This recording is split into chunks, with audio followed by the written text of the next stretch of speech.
Welcome to the Empower Series podcast. As you know, my name is Clifton Johnson. I'm the founder and the executive director of the Empower Series. This broadcast is brought to you by your generous donations, along with the in-kind contributions of A&E Media Group and the long-term financial support of Comerica Bank. If it wasn't for their Comerica Charitable Foundation, we wouldn't be here today. So I want to definitely give a lot of props and appreciation to Comerica Bank. They're focused on relationships and helping individuals and businesses succeed. And we're going to be talking to a new friend of mine, Tate, who is a business and real estate attorney. I'm going to have him introduce himself in a minute and give him an opportunity to share some personal stories. His personal story is inspiring. He can do a much better job sharing it than I can. I'll try, man. But we're going to get into a deep conversation about business and real estate. And for those of you who are following the Empower series, you know that today we had a lunch and learn, and this is Home Ownership Month. And not only is this home ownership for individual homes, but also we had a lot of questions at our lunch and learn today about real estate investing.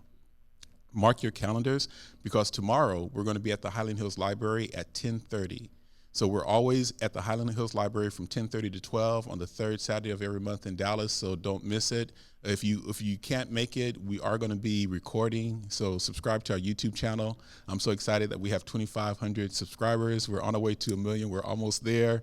But thank you for tuning in. And as I said, Tate is our guest today. And I have a cousin named Sean, actually. He spells his name exactly like you do. Really? Yeah, I like your cousin already. Man. Hey, man, he's cool. He's out there in L.A. You know how you have cousins that you grew up with? So he's like a brother, so he's like a cousin brother. Absolutely. So I have to reach out to him. Hey, Sean, love you, man. I know I haven't called you in a long time, but I'm going to reach out to you, man.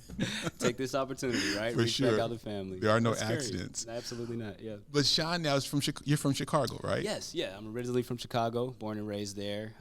Stayed there through high school, so a lot of cold winters, but it's still home in some ways. So. Okay, and then you went to, I know you got your law degree at University of Texas in Austin. In Austin, yes. Not the UTA in Arlington, but in Austin. Right, but did you get your undergrad there too, or what? I did. Yeah, I did. I moved to Austin really after a short stint in Houston. My mom got transferred in her job from Chicago to Houston, so of course, I came along and did community college for a little while, and then got into UT Austin, and finished my undergrad there, and went on to work in a couple of different fields related to social work.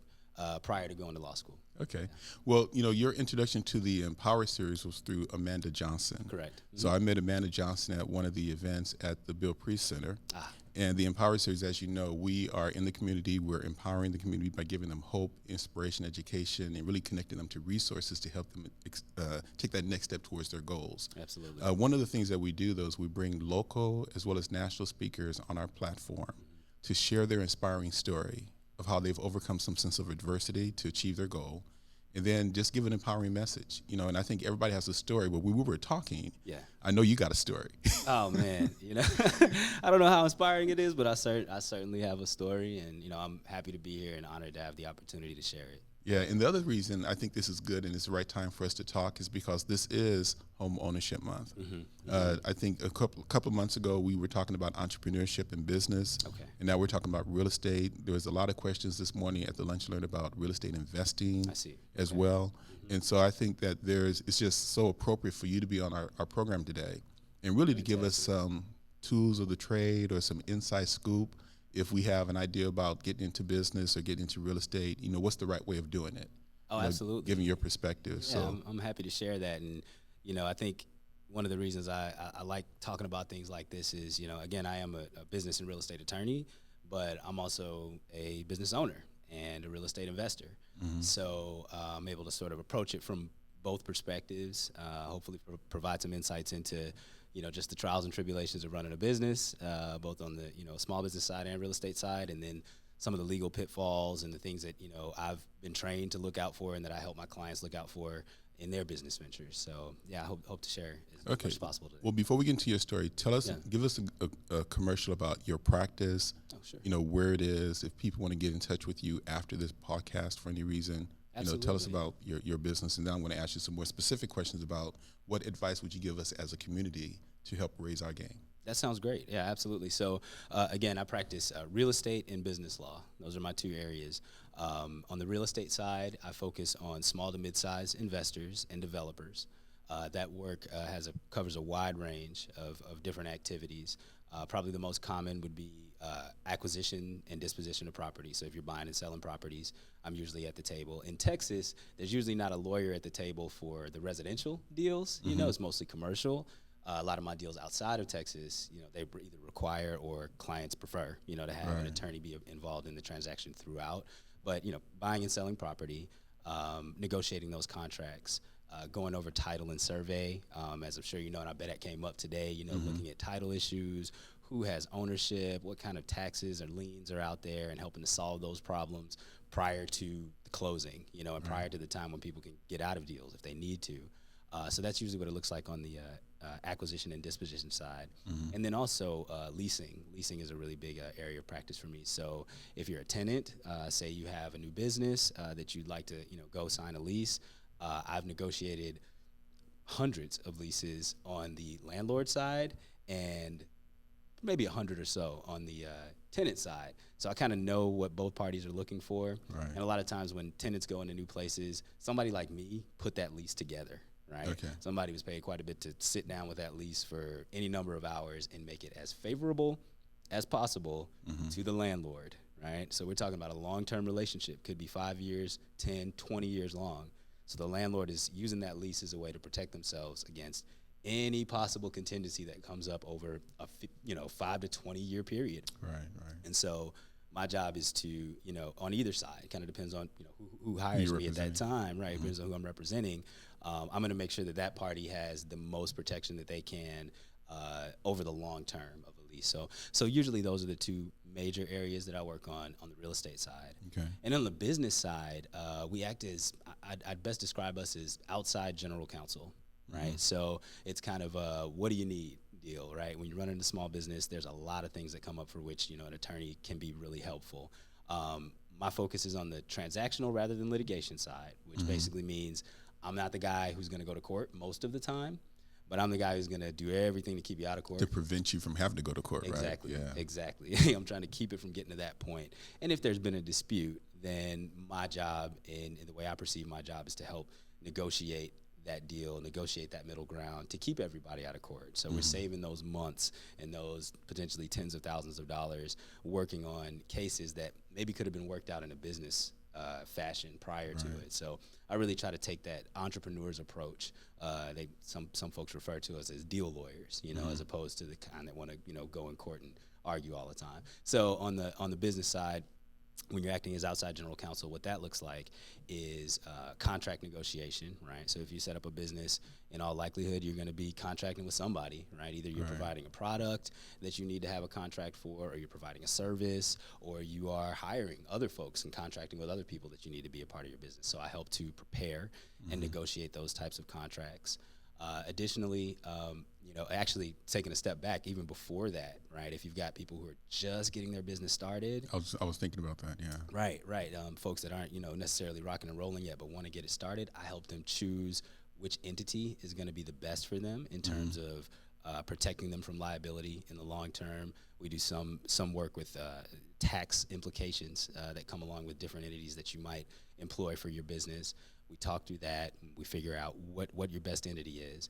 And then from there, if you have a business that has partners in it, then you're going to need to have a company agreement that goes along with whatever your entity is. And that company agreement is going to set down the rules for how everybody's going to interact over time. And that way it's not too different from what we were discussing a moment ago about a lease. You've got a long-term business relationship that you're putting together when you start a company with partners. And you want the nature of that relationship to be well defined. You want to know who's responsible for what. You want to know where that responsibility ends. You want to know which decisions partners can make independently and which ones they have to come back to the team for, right?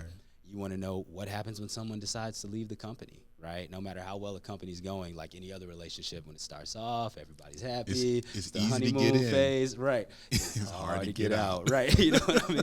So you want to make sure that you're clear with your partners on, okay, so if I move to Guatemala for a new job opportunity, that this is how my membership interests will be dealt with, right? Or, God forbid somebody passes away.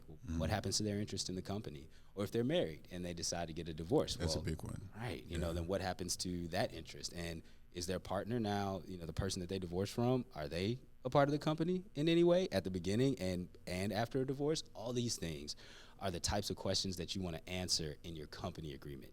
And before you really get started in your business. Exactly. Again, if it's a business where you're just starting out on your own and there's no one else involved in it and no one's infused any capital into it and you just want an entity to get going, that's a much simpler process. But you still need an operating agreement. And that's an important thing. We talked about that, right? Absolutely. People can start an LLC, they go to the state, do it online, right? But then they never create that operating agreement. And then when other people come in, partners and things of that nature, how do you distribute, how do you add, how do you grow, scale? Exactly. It's not even addressed. Exactly. It's not addressed in any way. And a lot of times when new partners are coming into a business, if something like that doesn't exist, that can be a big red flag for folks that it's not there.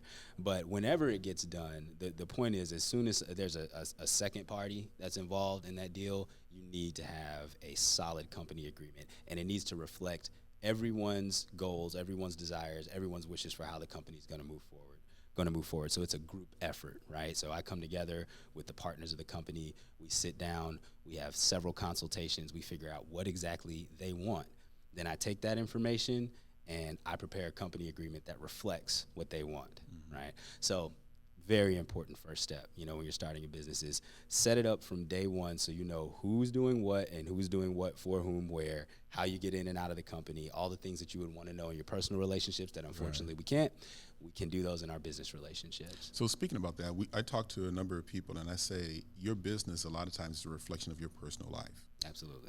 And in April, we had a financial literacy program where we had a few people who've used financial advisors speak about their experiences. One was 23 years old and the other one was in his 40s and 50s. Okay. And they all had similar experiences about how they thought at some point before they met with one that they didn't need one. They had these preconceived notions about, well, I need a lot of money. I don't know if it's right. I don't want to waste anybody's time. Right. And I know as an attorney, it's important for people to come speaking to you first. In other words, instead of doing something and then coming to you afterwards, they need to speak to you first. So I really want to say, what would you tell people if they have an idea, what would you do to really encourage them to reach out to either you or somebody within their circle to get some legal advice before they go too much further? Well, I think the best way I can answer that is with the example that happened right before we started this interview today, right? So I was standing right over here in the studio, getting prepared for the interview, and I got a call from a client who had gotten himself into a deal, a business deal, and now he's at a point where it's pretty much not much he can do from here to take care of it. And so he calls me when he's got court on Monday. Right? I can't really help you, man. I love you to death, but I can't do much about that. I'll be there. I'll support you, man. Moral support only, though. There won't be any legal support, right? It's far too late for that. So I think if people only knew how much of my client base are people who call after something goes wrong, then they would understand how important it is to take care of it up front. A lot of folks think, oh my gosh, we don't have any extra money to outlay this right now. But trust me, it's going to pay off. I had a meeting with a client earlier today where we simply did a consultation about a real estate contract that they were about to sign, right? And they scoffed a little bit, okay, so I got to pay for what? You going to do what exactly? I said, well, I'm going to review the contract. I'm going to look over every provision of this, and then we're going to go through it together, and I'm going to let you know what you're about to sign. Yeah. Well, as it happens, I would say 98 times out of 100, there's something in the contract that they had no idea about. So in this case, this person wasn't aware that they have 2 days to object to anything that comes up on title, right? So we were talking about title a minute ago. You go to buy a property, you get a title commitment, and it tells you all the stuff that's going on with the property. Right. Well, this person was buying a property to wholesale it. Those properties often have ownership issues, tax issues, other liens going on. Little did they know they had 48 hours to review all of that and respond with a certified letter objecting to any of those issues, or they would not have had the opportunity to get out of that deal. They're locked in. They would have been locked into a deal that could potentially be worth absolutely nothing. They could end up losing on this deal. They came in so confidently thinking, oh, I've read this. I'm good. I'll figure this out. within 30, 40 minutes of going through the contract, step by step, come to find out there's no way they should sign this contract. And whoever set up the contract did it on purpose, to give them not enough time to actually figure out what was going on with the deal. Unload a property. Exactly, as quickly as possible. So, unfortunately, it's usually, the horror stories, what happens when folks don't go see an attorney that are, in my mind, the main reason you want to do it. The second reason, which probably is more important, really, although it's really tough for new businesses to see it, is that your attorney should not be, especially your transactional attorney, your deal attorney, somebody that does what I do. Mm-hmm. I'm not on the debit side. I'm an asset to the business. I help the business to grow, right? It's about the same as when you're talking about financial planning. Yes, you have to outlay, some money for the service, right? Mm-hmm. But you're giving people a global view of their financial picture, what their trajectory is, and you're helping them to make decisions over the long term that are going to earn them a lot more in the long run. And so if people can come to understand how important it is to have the right team in place at the beginning to help you make those decisions at the beginning, then they don't end up in those situations in the first place, and they actually make better decisions so the business grows more quickly, more efficiently, and folks get to where they want to go in the best way possible. So, it's really a matter of, it's the same way that I run my business. I happen to be a business attorney, but I don't know finances. I have a CPA that takes care of that stuff, right? Mm-hmm. I don't understand marketing and sales and all that kind of stuff. I can read the heck out of a contract, any contract, right? But I don't know the ins and outs of the principles of how to do sales and marketing. I hire people to help me do that kind of thing, right? The importance of delegation in starting a new business, I cannot overemphasize. And a good attorney is a part of that. Well, one of the things one of my speakers came in and he talked about the importance of having a collaboration board. And he said, your collaboration board, his comment, and it's one of my highlight videos, he says, if you don't have a collaboration board, you're losing, because you should have an attorney, you should have a financial advisor, an insurance person, someone who does taxes.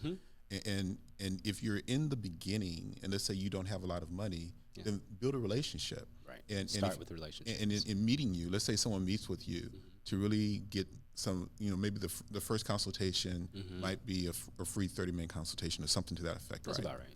Where you try to assess to see if there's some value there. Right. And then you'll be able to tell them what your fees are. And if they can't afford it, but yet they've had a meeting with you, that it's the beginning of a relationship. And what they can do now is that there's probably somebody in their circle, in the 250 people that they know, who has a business that can really value from you. And so what they can do to kind of, let's say, pay you for your time is introduce you to somebody. Make referrals. You know what I mean? There's a lot of way to add value, to people's businesses. I've had situations like that where folks make really good referrals. There's been other opportunities where I've had to invest in businesses that I really liked, But, at the end of the day, I think, just like anything else, when you're starting a business, how much you put into it is what you get out of it. And that's more than effort. You know what I mean? I mean, you can sweat equity, that's great. You got to put in 26 hours out of 24 hours. But you have to invest in your business, because that's investing in yourself. That's investing in your idea and showing how much you really believe in it. So I think, those situations do work out, and I'm always really pleased, when they do. But the vast majority of the time, it's really something that new business owners just have to get comfortable with. There's a reason why most new businesses don't make it, and a lot of it comes down to not having the right team in place, So tell me a little bit about why you picked business and real estate, given your social work background. Yes, that's an interesting question. So again, I started my career in social work. I worked in providing domestic violence resources, providing access to money for domestic violence organizations, and really working with young men around respect and relationships, being one at the time that, folks found it was a good way to sort of be an effective conduit for that message, somebody that folks could relate to. And I really enjoyed that work. I feel like we made a great impact with it. As I got a little bit older and sort of started to understand a little bit more about the world and about some of the things I was seeing in the world that I wanted to be different, what I discovered was that behind a lot, not all, but behind a lot of the issues in, say, my community that I grew up in, or other communities that, are in need or are under-resourced, behind a lot of that is a lack of money. It's a lack of economic engines within that community that can help that community to thrive, right? Yeah. So, folks talk about, crime rates in areas that are, poverty-stricken, but they fail to mention the unemployment rate and how that relates to it, right? So if you don't have access to education, you don't have access to well-paying jobs, then you're gonna find a market for yourself, whatever that may be, right? No moral or ethical judgment on that whatsoever. At the end of the day, people got to eat, right? And so a lot of times, some of the social ills that we see have to do with the fact that there's a lack of economic health in a given community. So when I made the decision to go to law school, my goal from the beginning was to gain the expertise, gain the specialized skill set to be able to share those resources around how to start businesses, how to do real estate deals in a way that creates wealth in the communities that I care about, the communities that I come from, the communities that I live in now. Really it's about, saving and growing the middle class, in this country. And, a lot of times that gets lost, especially today as wealth disparity increases, the opportunities for small business folks, to have access to the kind of technical expertise that one gains at a big law firm, it's really not there. So my goal from day one, from the day that I started law school, was to go to law school, get the education I needed, get out of law school, go work for a big firm, learn the tricks and the tips of the trade, spend my time there, cut my teeth, go through the gauntlet, however you want to describe it. Get paid to learn, right? And get paid well. Get paid well to learn, right? And then be able to bring those skills back to small and mid-sized businesses and communities that need access to those types of resources. So that's the connection for me between social work on one end and a legal career that now focuses back on working with the same communities I was working with in social work. And I saw that you were you sat in on one of Matt Houston's class. Yes, I did. Yeah. Matt had me in. Entrepreneur class, right? Absolutely. Okay. So Matt had me come in to talk about some of the legal pro tips or legal pitfalls, however you want to refer to it, of starting a business with his graduate level class there, and many of them are working on their own businesses. So I think it was 2 classes, each was about an hour and a half, and it was just sort of a stump the attorney kind of a day, right? So folks would ask, okay, well, what about this? I've got a partner who wants to, inject this amount of capital in, but I don't know how long or how much he wants to get back for it. And, okay, well, this is the kind of agreement you need to have in place to do that, right? I'm not going to write the agreement, right? I'm not going to spend 10 hours putting it together, but I can tell you what you need and what direction you need to go in. And when you're ready to commit the resources to actually grow your business, I'm here, I'm right here. But people, unfortunately, will often get into deals and be 3, 4, 5 years in before they realize that they didn't have the stuff they needed to get started. Yeah, I've got a number of people that I know who are they're out there hustling. They got a great concept, great business. They're selling products, right? And the business is growing. It's getting a lot of attention. But then if you look back under the engine, the foundation has never been set. Right. They don't have a good operating agreement. People want to come in and infuse capital to grow, right? But they don't have the financials together. They can't tell you how much money they've made in the past 3 years. Exactly. And you're not going to get a dime without that. Exactly. At the end of the day, right? Exactly. As a fellow small business person, if I didn't have my profit and loss statements together and I didn't have all my financial statements ready to go, I couldn't have started my business, right? So that's why I even tell, my clients how important it is to align themselves with somebody like yourself as well, right? Because if your financial health is not where it needs to be, then, as you said, the personal is reflected in the business. You can't even get that first business loan to get things started, to start to hire your team, right. until your financial health is in order. So the first thing, I guess, if you have an idea, if you're out there with an idea of a business and it's a great idea, you're thinking about where do I start, right, and you don't know what to do, the first thing you do is look at your own personal finances. Because a lot of times when you start a business and if you're trying to get money, you're going to have to be able to you have to personally guarantee that loan anyway. That's correct. Because your business has no revenue. Exactly. But you do, hopefully. Right. And they'll look at your personal finances. So I would say the first thing before you get any kind of outside help on a business is get with a financial advisor. Do something personally to increase your level of financial literacy and make sure that your personal financial sheets are in order. Right. And then what would you say the second thing is to do? There's SCORE.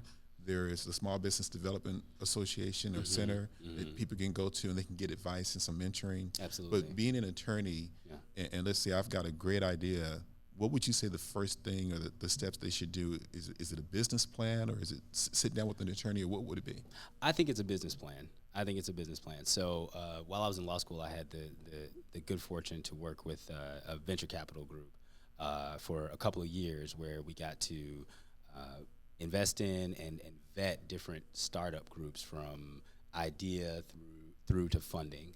And what I learned in that process and employed for myself and with businesses I work with is the importance of having a good business plan in place. It performs a lot of different functions. If you have a good business plan, the most important function is now you know what you're doing. You've thought through something. You've thought through it, right? Because Yes. there's a big difference between a great idea and a business. Yeah. So when you're thinking about putting together a business, the first thing you have to think about is what they would describe in the venture capital world as your pain point. What is the pain point? What service are you providing that isn't being provided in the market currently?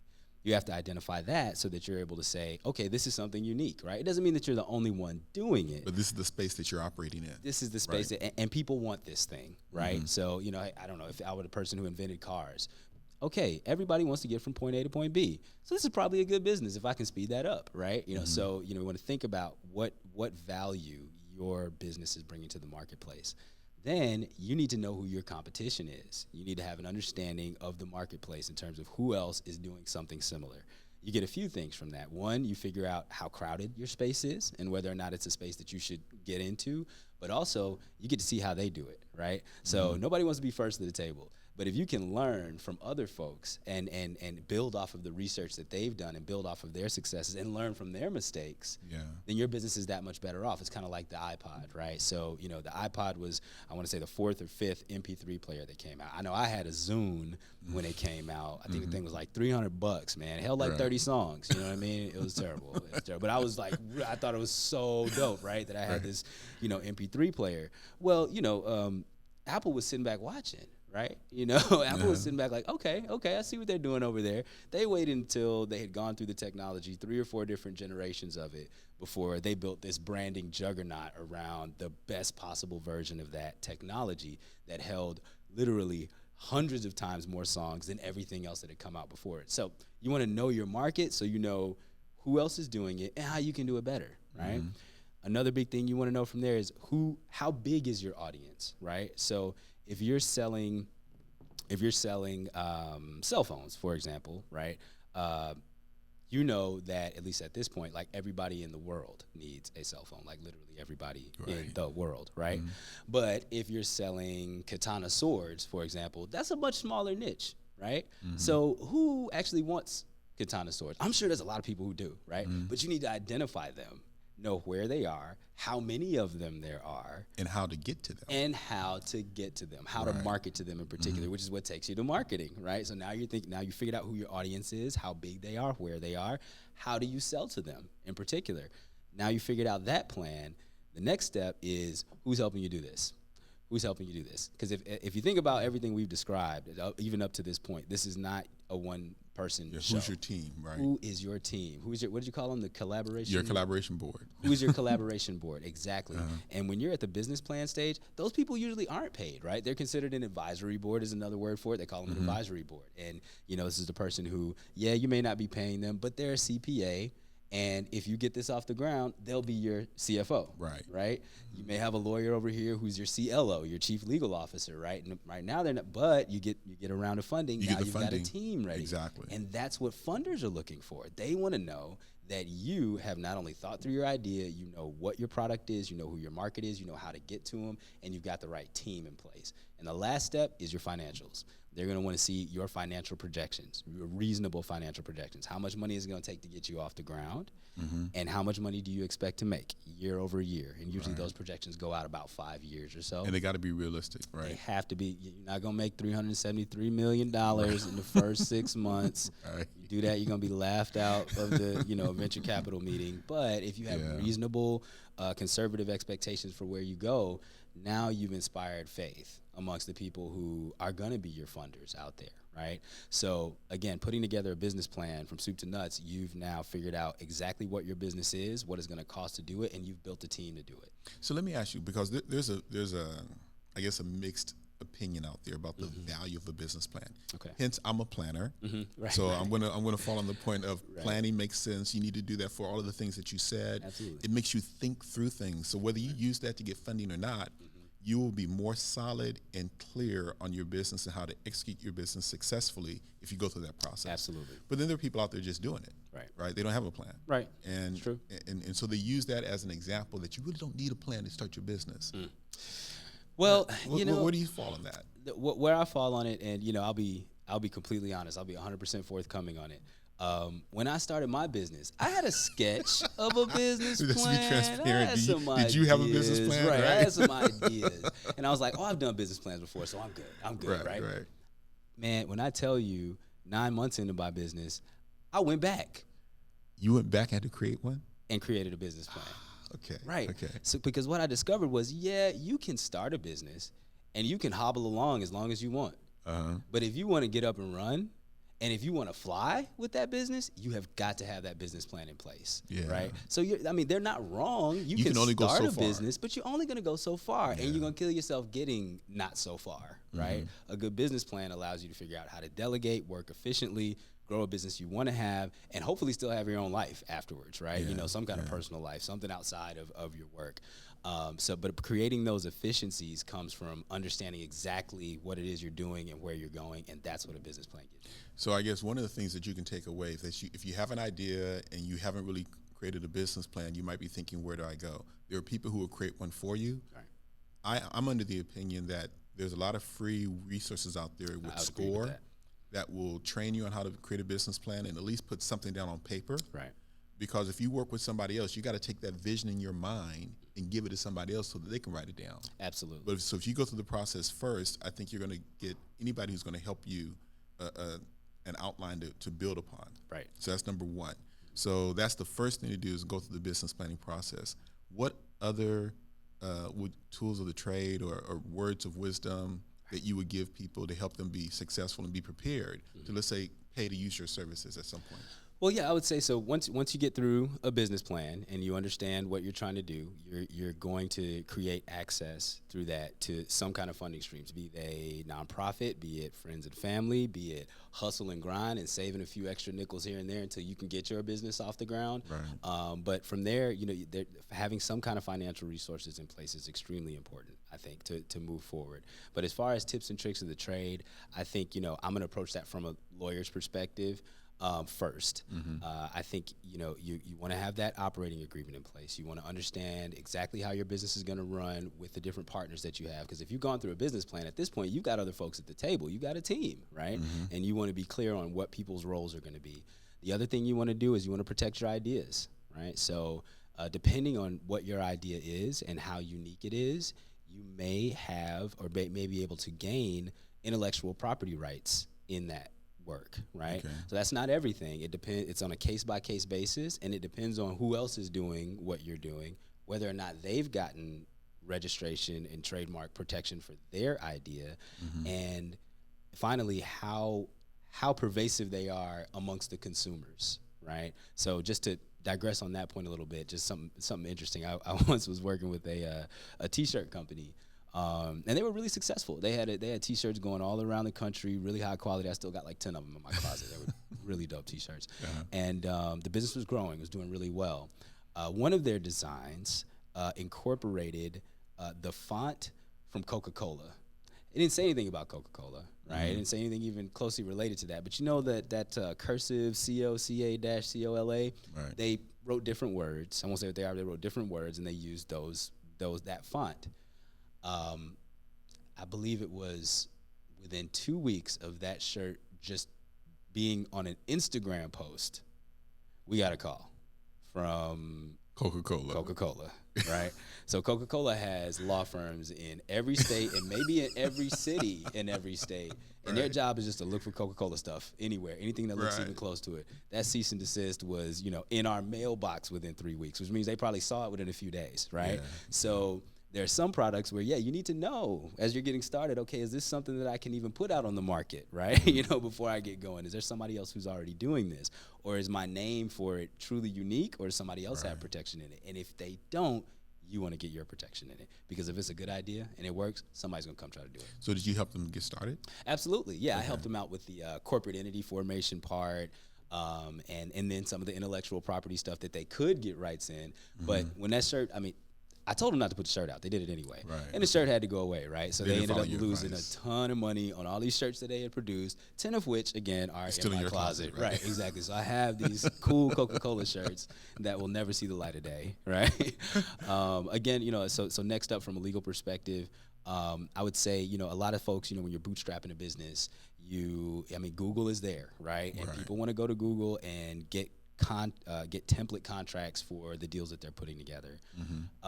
The fact is, those template contracts are template contracts for a reason. They're free for a reason. I think that they have a lot of good information, and I can't put a percentage on it, but sometimes they work out. Sometimes they work out fine.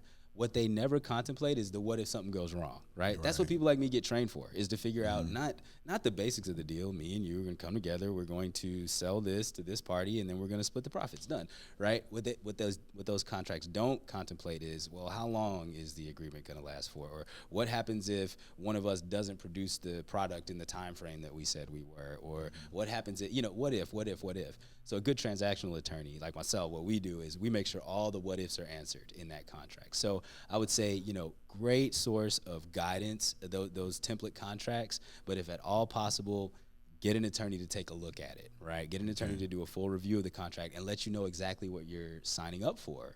I had a client who has a really great hair product. It's for African-American women.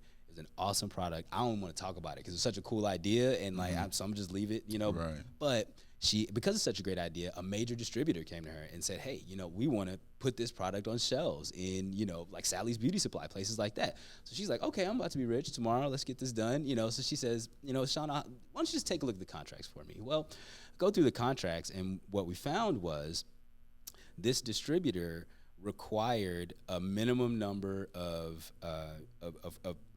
pieces of the product to be delivered within X amount of time, right? So say we're going to need at least 5,000 of these, and when we make an order, you have 14 days, for example, to produce that. Well, I asked her, well, how does your manufacturing work? Because if you're a small business like that, in all likelihood, it takes a lot longer than a couple of weeks to produce your product. If you're Coca-Cola, you can produce it overnight, right? But if you don't have an entire factory set up around that, then it's not possible. And so what she almost did was get into a deal Locked into something that would have blown up in her face and completely destroyed the business. It was a lovely contract. It was short. People tend to like short contracts. Small business people are like, it's short, therefore it's simple.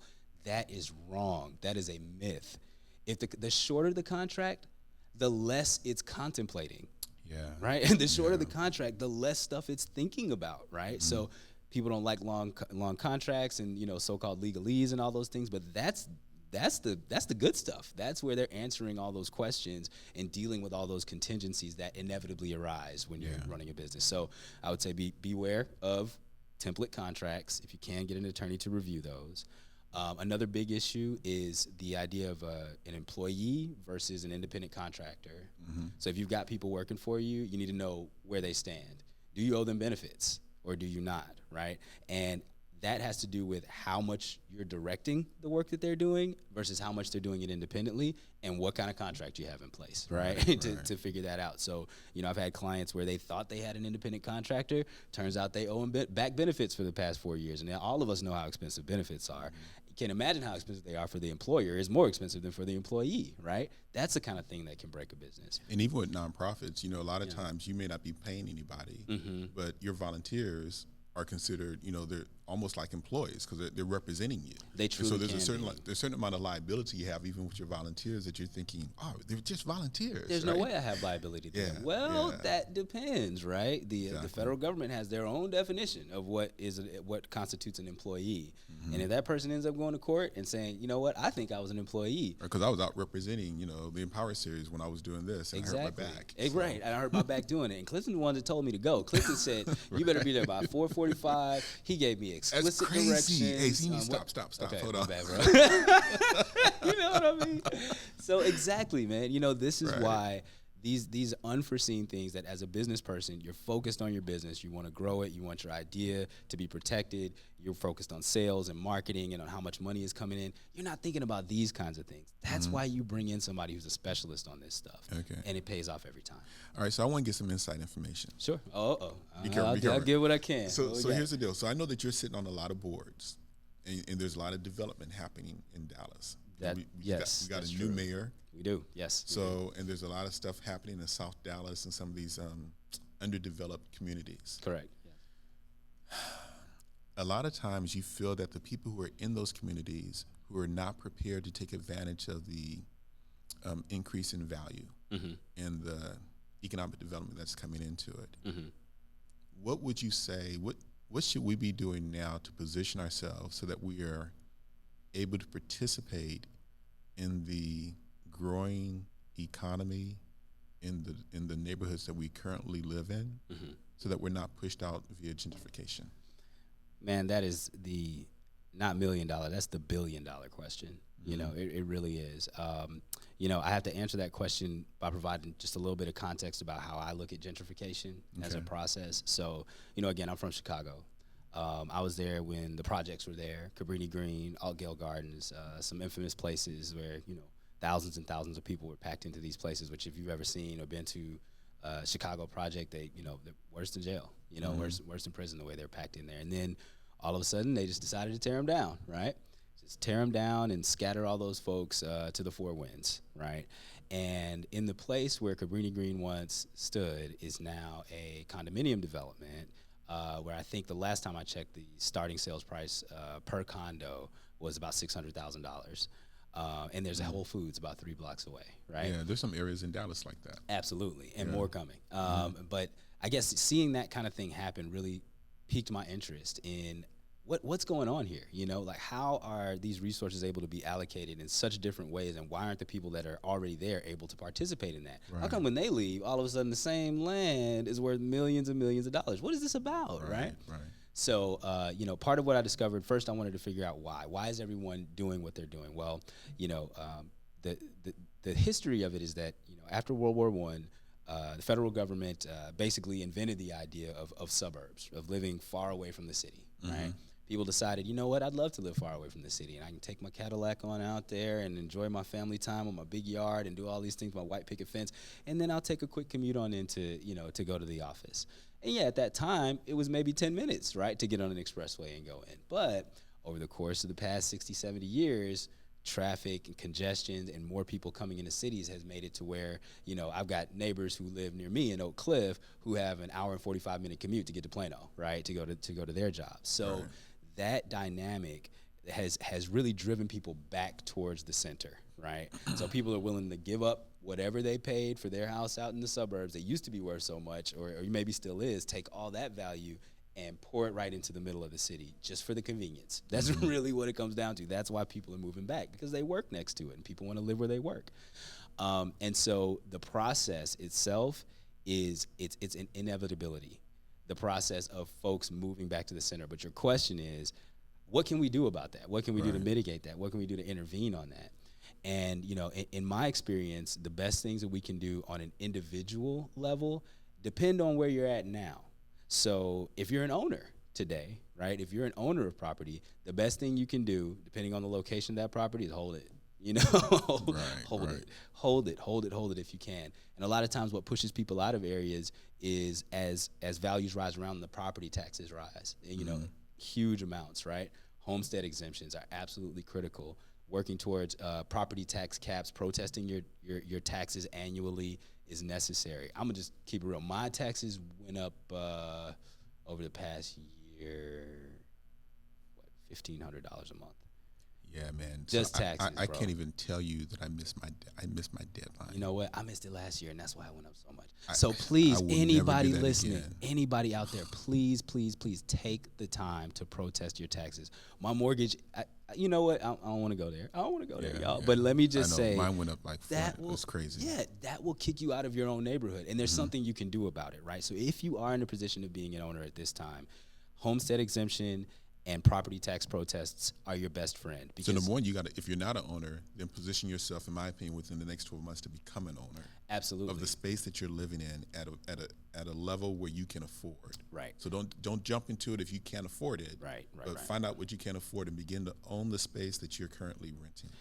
And at the end of the day, real estate values are not going anywhere. You know, there will be some sort of market correction, they call it, you know, in the next couple of years. But overall, look at the trend on real estate. That is going to continue to appreciate and appreciate and appreciate. And it's something that can be there for your kids and your kids' kids. And the great advantage that people who have been in these neighborhoods has is people are just figuring it out, right? Yeah. So you've still got neighborhoods where, okay, you know, this lot may have been $1,000 last year. This year it's $5,000, and then it went up to $15,000. And people think that's crazy. We'll give it 2 more years. That lot will be $80,000. If you can get in your hood, you know, in your area, do it now, because every day it gets higher and higher. So I tease. So I was looking at a property. I bought a property in 2017, and I was looking at the suburbs in Addison. And I was thinking, I don't want to live out there. Yeah. Let me look downtown. Yeah. So I looked at Victory Park. I looked at the what is it, the public market space. What is it called? I forget what it's called. But over near Cesar Chavez. Like around Mud Hen and the farmers market? Yeah, farmers market. Okay, yeah. And I'm thinking, what do people do? Young people, $600,000 is when it started. Right. So I found a place right near, right in the center of downtown. I call it the hood of downtown. Right. But I got my space, and now they're building. AT&T is developing their little space there. Exactly. And so my little shoebox is going to be worth a lot. Exactly. And as I continue to move on, that's going to be part of it, and that's going to be my rental property. That's how you do it. That is absolutely, that's how I did it. You know, when I bought my first house, it was in Austin, right? And it was in an area just south of, if anybody knows Austin, South Congress is a real big deal there in Austin. And it was south of South Congress. People told me I was crazy. They were like, why would you ever live down there? I mean, that's no man's land, Sean. You don't want to live down there. By the time I left, it was rebranded SoCo for South Congress, right? Had every restaurant, every amenity you want, and it was in like 4 years. You know what I mean? So you can beat the market now by going to the places that people say no one should go. Exactly. Plant your flag there. I did when I moved to Dallas. The realtor we had took us to Duncanville, took us to DeSoto, and then they took us through South Oak Cliff. And I was like, okay, wait a minute, okay. You know, they had wide streets, beautiful trees, saw kids playing out front, really idyllic, you know, lovely-looking neighborhood. And I said, well, what about this house right here? She's like, oh, no, you don't want to live in South Oak Cliff. You don't want to do that. Sean, you're an attorney. This is not the area. What? For who? According to whom, ma'am? Yeah. We bought that house. You know what I mean? We bought that house. And, you know, personally, I wanted to live there because it's the kind of neighborhood I wanted to be in and had a lot of young people, and it was an area I wanted to have my kids around. Right. But from a financial perspective, I mean, we cleaned up. That area is nice. We cleaned up on that house and on the next one, right? And so you build your equity by figuring out where people aren't yet, but where you know they're going to go. You take a little bit of a risk, you take a gamble there. Those are the big payoffs from real estate. And then otherwise, and I'll make this really quick. If we're thinking about how on a wider scale we can address some of these issues around gentrification, it really looks like partnerships between people who know how to build, developer types, and government to be able to say, okay, you can come in here and build, you know, your multifamily or whatever, but not only are we going to tell you that you have to have certain deed restrictions to create affordability, but you actually have to do it, right? Because if you look at the history of this city and most other cities, people, you know, these developers have been getting tax credits for providing affordable housing that they just didn't they didn't, you know, provide, right? There are several developments in Uptown right now in Clyde Warren Park that have affordable housing requirements in them. Wow. Ain't no affordable housing. People, you know what I mean? It's, you know, it's absolutely top dollar. So first, it's holding these real estate developers accountable by working with the city to make sure that they're holding them accountable, keeping them in the spotlight, talking to the city manager, talking to the housing folks, making sure that we are aware of how our tax dollars are being deployed to these developers and making sure that they're doing what they say they're going to do. And then once you get the decent developers to the table, the ones that figure out how they can make a profit without necessarily just, you know, kicking everybody out, then you work with the city and with the developers to create plans where yeah, we'll provide this tax incentive to you, but you have to have this amount of affordable housing be a part of your development. I think that's really the way to go. The problem with, at the end of the day, there will always be, I guess it's a cliche, but there's going to be some people who have a little bit more than others, right? I mean, we don't live in a socialist country. I don't think it's going in that direction anytime soon. It's going to be some people with a lot, some people with not a lot. The problem is when people who don't have much are concentrated. When there's too many folks together who don't have access to a lot of resources, that's where problems begin. It's got nothing to do with the individual people or even them as a group, but it's the over-concentration of poverty that's a problem. So when you create real estate developments that spread people out, that provide access for everyone to good education, again, good schools, good grocery stores, good nutrition, low crime rates, good police and fire protection. If you spread that around, if you spread people throughout, then you lift everyone in that process. And developers can still make their money. I know it for a fact because I helped put together the deals for them, so they can still get their money out and provide something that actually has a huge social impact by providing, mixed income developments in these newly, quote unquote, revitalized or redeveloped areas in the urban cores of major cities. Yeah, so we need more brothers like you on the boards. Oh man, right? and I'm happy to serve, and I will continue to serve. And I think it's about educating us as people to Absolutely. know what the policies are out there and whether they're being enforced. Right.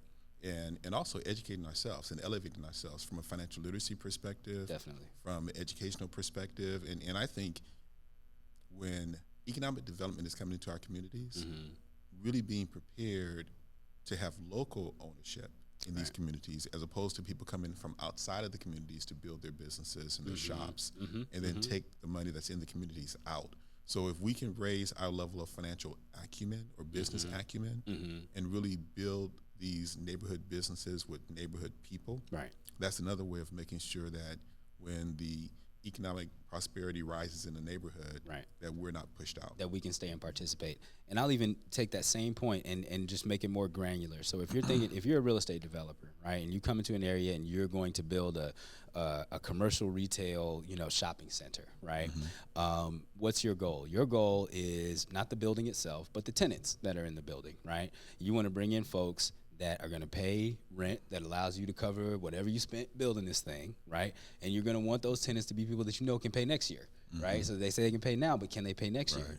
So the same process we talked about earlier around financial health and financial planning that applies to your personal life, it also applies to your business, and it also applies when you want to go get a space to put that business in. They're going to run you through the same ringer that a lender will. They want to see your financial statements. They want to know about the long-term health of your business, right? So if you get yourself together where you've got some, financial health going, then you start a business and that business is financially healthy, then you have the opportunity to participate in those kinds of things, right? And again, I think that, there are public entities that need to be involved in that process to make sure that it happens. But at the end of the day, the financial health of your business is what's going to decide if you're able to be a part of that. I think we talked earlier about how they have small business administration loans, right? And people get really excited about those loans. When I started my business, I got really excited about those loans. I'm like, oh, they'll definitely want to lend to me, right? I'm a young black dude. I'm running a business. Like, oh, I'm great, man. Come to find out, right, the restrictions on getting those loans are even more than if I would have just gone to a community bank. Right. They don't tell you that part. So it really does. People are going to ask the same questions. You're always going to come up against, how's your money look? One way or another. How does your money look, right? So folks like me as an attorney, I help make sure that your money looks good once you get your business going or once you even get an idea going. But it really starts earlier than that, with the kind of work that you do with making sure that people's personal financial health is in order. Yeah. Well, man, we could talk forever. Oh, right? man, I feel like we just got started. I know. Yeah. Time flies, but I want to give you an opportunity. So you have a platform now. Yes. One of the things I want to do with the Empower series, again, I want to give people who I believe are doing some great things in the community, but not everybody knows about. Okay. And give them a platform to reach people and give their message to a group of people who haven't heard them. Okay. So as we kind of wrap up, what are some of the closing or final comments you want to make to the community of the Empower Series people? Well, firstly, I just want to say thank you. I am honored to be here and to have the opportunity to speak and to share my story is, truly a blessing. And, I can say, again, I got into this work coming from a social work background. I've always been in the business of helping people, in the business of serving others. And what I discovered in that business is that financial health and economic health are the drivers, the engines behind successful, thriving communities.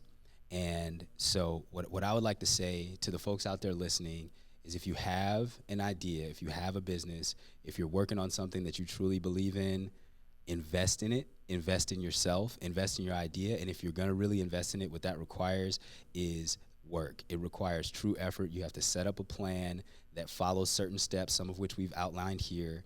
You take that plan, you move that to being able to get it funded. Once you're able to get some funding, it just sort of builds on itself. But the foundation has to be strong. The foundation has to be solid. There's a lot of folks with great ideas. As Clifton said a moment ago, you might have a nice shiny car, but it's got an 82 Honda Accord engine inside it. It ain't going nowhere, right?